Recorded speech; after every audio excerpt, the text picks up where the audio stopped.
Saudara, salah satu tersangka kasus dugaan korupsi insinerator di Dinas Lingkungan Hidup Manado berinisial AA tetap kooperatif memenuhi panggilan penyidik Kejaksaan Negeri Manado walaupun dalam kondisi sakit.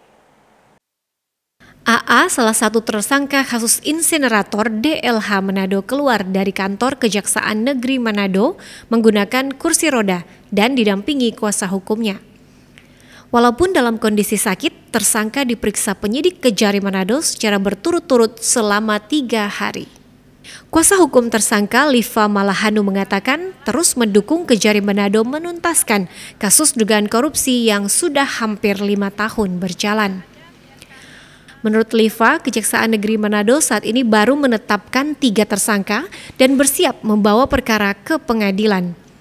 Namun hal ini dilakukan tanpa menyentuh pelaku intelektual berinisial P yang diduga berada di balik proyek bermasalah tersebut. Kami bersyukur sekali Kejaksaan Negeri Manado mulai berani mengungkap kasus ini yang sebenarnya. Klien kami telah menyerahkan bukti transfer aliran dana yang lebih dari 85% ke seorang yang bernama P. Mr. P ini selama ini tidak pernah tersentuh, hanya saksi, hingga detik ini masih saksi.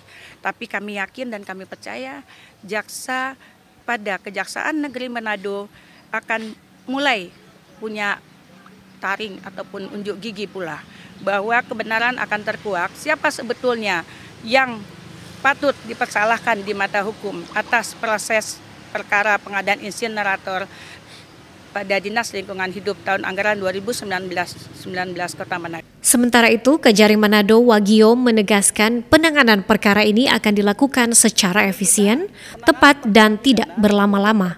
Ini kita penanganan perkara pidana, tentu yang pertama setiap ada perkara pidana, setelah penyidik memberitahukan, kita lakukan koordinasi. Koordinasi agar perkara ini tidak penanganannya menjadi efektif dan efisien, cepat dan tidak berlama-lama. Nah, itu yang kita terus sinergitaskan dengan teman-teman dari penyidik Polri. Diketahui kasus dugaan korupsi insinerator ini terjadi pada 2019 dan mengakibatkan kerugian keuangan negara mencapai 9,6 miliar rupiah. Jimmy Dapar, Kompas TV Manado, Sulawesi Utara.